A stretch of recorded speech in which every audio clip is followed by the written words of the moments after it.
कैमूर से खबर है कि भभुआ डीएसपी शिव शंकर कुमार ने किया प्रेस वार्ता। कहा कि रामनवमी पर्व पर शोभा यात्रा में नहीं बचेगा डीजे, सिर्फ निकाला ही जाएगा शोभा यात्रा में और आचार संहिता के नियमों को उल्लंघन करने वालों पर होगी कार्रवाई। इसके साथ ही अफवाह फैलाने वाले और माहौल बिगाड़ने वाले असामाजिक तत्वों के लोगों पर भी पुलिस की पैनी नजर है। डीएसपी शिव शंकर कुमार ने कहा कि आगामी लोकसभा चुनाव को देखते हुए गाइडलाइन मिली है कि किसी तरह का जुलूस या शोभा यात्रा में डीजे को नहीं बजाना है। वहीं इसी बीच रामनवमी भी पड़ रही है, जिसको लेकर पुलिस काफी मुस्तैद है। संवेदनशील जगहों को चिन्हित कर लिया गया, जहां रामनवमी शोभा यात्रा के दिन भारी संख्या में पुलिस बल की तैनाती की जाएगी। इसके साथ ही असामाजिक तत्वों के लोगों पर भी पुलिस अपनी पैनी नजर बनाए हुए है और कार्रवाई भी की जा रही है। इसी क्रम में 2983 लोगों पर धारा 107 की गई। इसमें 1600 लोगों को बॉन्ड ऑन भी किया गया। इसके साथ ही 70 हथियारों का वेरिफिकेशन कर 60 हथियारों को जमा भी करवा लिया गया।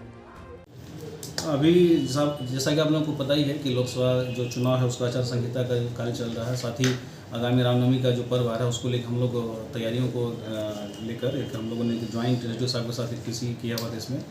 इसमें हम लोग मुख्यतः ये बताना चाहेंगे कि जो रामनवमी का जुलूस जो आने वाला है, जो पर्व आने वाला है, उसको लेकर हम लोगों की जो तैयारियां हैं वो हम लोग काफ़ी सख्ती से हर संवेदनशील जो स्थान हम लोगों ने चिन्हित किया हुआ है वहाँ पर हम लोग सभी जगह जो दंडाधिकारी और पुलिस अधिकारी की प्रतिनियुक्ति होगी और जो अच्छे तरीके से वहाँ का जो ड्यूटी का निर्वहन करेंगे। साथ ही जो भी असामाजिक तत्व हम लोग उसको चिन्हित भी कर रहे हैं और उनके ऊपर जो भी कानूनी कार्रवाई, जो दंडात्मक कार्रवाई हम लोग उस ऊपर कर रहे हैं। इसी के तहत हम लोग अभी तक जो 2983 लोगों को हमने तो साथ भी किया हुआ है, जिसमें करीब 1600 लोगों को हमने बॉन्ड ऑन भी किया हुआ है। साथ ही हम लोग 1070 हथियार का हम लोगों ने वेरिफिकेशन किया हुआ, जिसमें 160 हथियार हम लोगों ने जमा भी करवा लिया है और अब तक कुल 53 लोगों को हमने सीसीए भी किया हुआ है। तो कुल मिलाकर जो हम लोग जितने भी असामाजिक तत्व को चिन्हित करके उनके ऊपर हम लोग बारी बारी से कार्रवाई भी कर रहे हैं। और साथ ही जो जुलूस को लेकर मुख्यतः जो अभी चर्चा भी चल रहा है डीजे वगैरह को लेकर, तो मैं पूर्ण रूप से आप लोगों को बताना स्पष्ट रूप से कहना चाहूँगा कि डीजे का जो नियम है, जो गाइडलाइंस सरकार का, जिसमें डीजे पूर्णतः प्रतिबंधित है। यही हम लोगों का भी स्टैंड है कि डीजे नहीं बजेगा।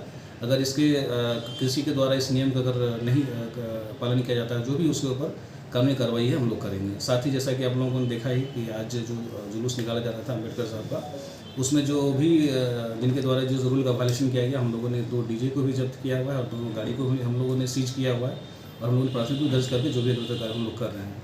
तो जो भी कानूनी कार्रवाई है, जो जैसा कि निर्देश जो हम लोगों को बताते भी आ रहे हैं, प्लस जो जुलूस का लाइसेंस उसमें साफ साफ लिखा भी हुआ है, तो उसका अक्षरशः पालन करना सुनिश्चित करेंगे।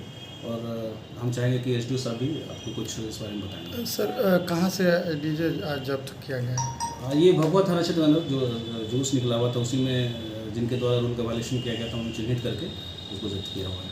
आज बाबा साहब बी आर अम्बेडकर का जो जन्मोत्सव था, उसको लेकर शहर में जो भी झांकियाँ निकाली गई थी, लगभग 7 झांकियाँ निकाली गई थी। काफ़ी लोग उसमें शामिल भी हुए और शांतिपूर्वक रहे। शांतिपूर्वक उन्होंने जुलूस निकाला, उसका समापन हुआ। उसी में से 2 आयोजक के द्वारा डीजे का प्रयोग किया गया था। तो नियमानुसार डीजे प्रतिबंधित है। माननीय न्यायालय का भी आदेश है, सरकार का भी आदेश है और एक एस्टेब्लिश्ड हमारा लोगों का जो लाउड स्पीकर एक्ट है उसमें भी डीजे प्रतिबंधित है, जो कि उसका निर्धारित मापदंड है, उसके अनुकूल लोग नहीं कार्य कर रहे थे। तो हम लोगों ने 2 डीजे को वाहन सहित जब्त किया है और नियमानुसार पर कार्रवाई की जा रही है। और जो भी लाइसेंसधारी के द्वारा यह डीजे लाया गया था, उनको भी हम लोग चिन्हित किए हैं, उनके लाइसेंस को रद्द कर रहे हैं और आगे से भी उनको हम लोग ब्लैक लिस्ट करेंगे। उस आयोजन समिति को हम लोग लाइसेंस प्रदान नहीं करेंगे। इस संदर्भ में हम यह भी एक अपील करना चाहेंगे कि जो अभी रामनवमी जो आने वाली है, उसमें भी हम लोग का प्रशासन का बिल्कुल स्टैंड क्लियर है, जो कि सरकार का निर्देश है, उसके अनुसार डीजे प्रतिबंधित है। जो भी इसके वायलेशन करेंगे उन पर नियमानुसार कार्रवाई की